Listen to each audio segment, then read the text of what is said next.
but his face was a dam which held an ocean of storms. Your mother would still be alive today if you didn't love that band so much. I woke from a dream last night. I had wings. Unnecessary funerals and depreciated human life.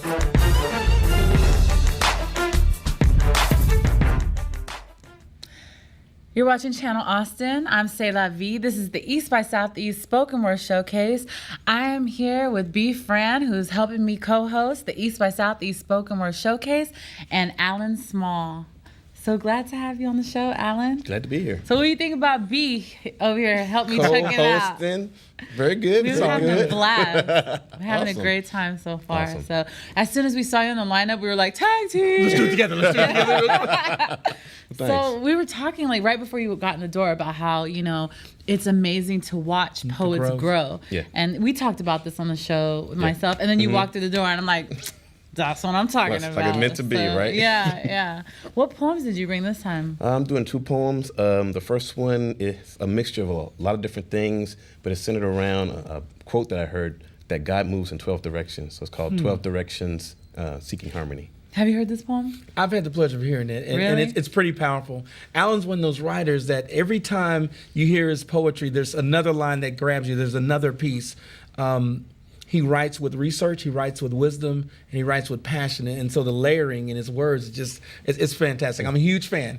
Absolutely huge fan. Appreciate Absolutely. it. It's Absolutely. mutual. And I think that he also like in his poems, like if you listen to it every single time you catch something new. Exactly. With double meanings and metaphors and objects that take on personification. Yeah. So there's a lot to your poetry, and every time you find a hidden thing in it. Different nuances and different words that have more meaning than others. Sometimes I catch myself like a line that I really, really like in it and try to hold back on it. And so it's really good when you hear people say, and catch those lines. It really makes you feel good.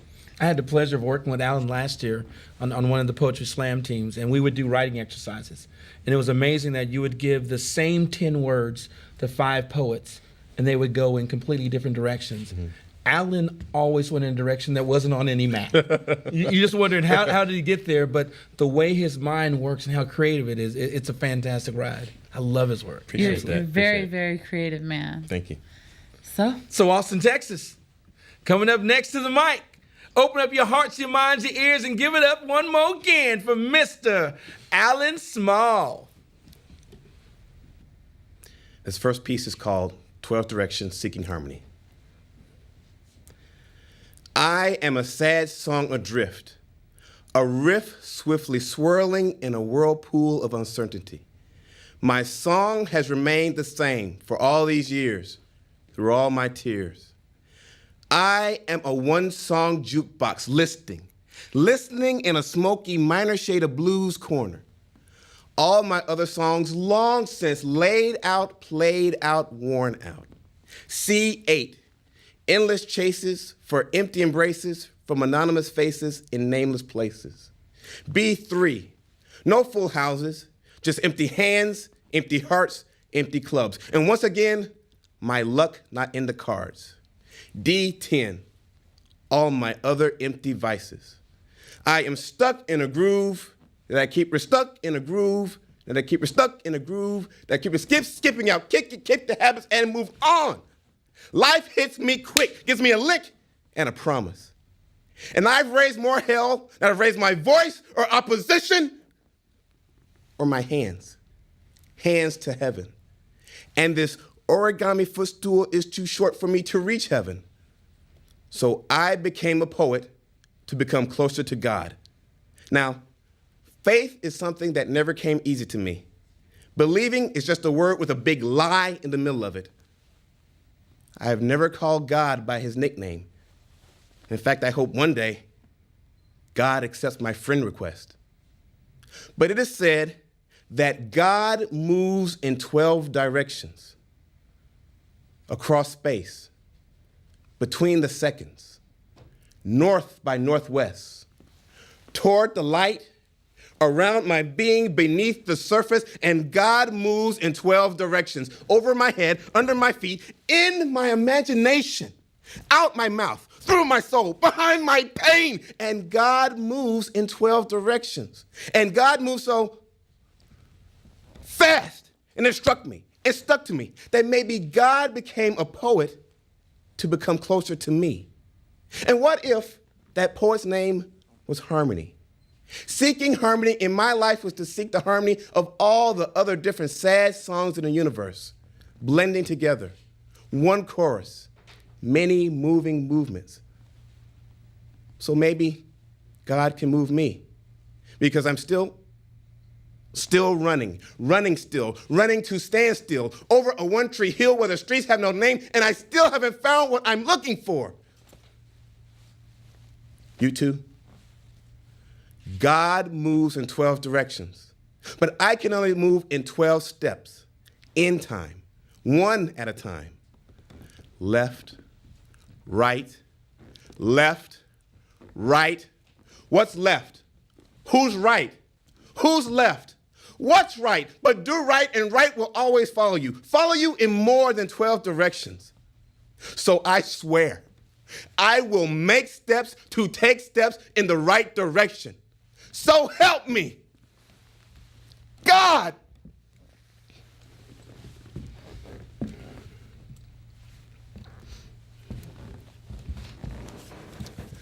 This final piece goes out to all the quiet people out there. It's simply entitled, A Quiet Man.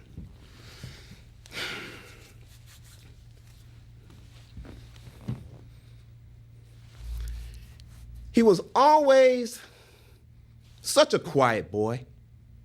And that sentence always paints a sad picture to our mind's eye. It brings to mind such words as pensive, aloof, loner. The emperor of a back of the classroom desk, calm eye of a chaotic, cacophonous hurricane of sound and spitballs, of past notes, and your mama is so. But his face was a dam which held an ocean of storms. Lightning snap, crack of inspiration, illuminating a tempest-tossed sea of hopes and history and math problems and comic books. At a young age, he must have been told to think before you speak, which he took to the literal nth degree. So for his thought-filled mind, the now to speak rarely came. So more often than not, he held his peace, tongue in checked cheek, introspective, reflective. This full wagon made little noise as it made its way down life's highway, content to be the white crayon in the crayon box. He's always been a quiet man, which brings to mind such words as austere, remote, shy, reserved. But if action speaks louder than words, he is a freight train falling off a skyscraper. On paper, there's no way most would say he could hold anyone's attention. Yet, in his own way, some way, he has the subtlety of a subway. Unseen underground, he moves people. It was as if he was given 1,847,219 words to say in his entire life, and now he's on word 1,699,807. Every word mattered.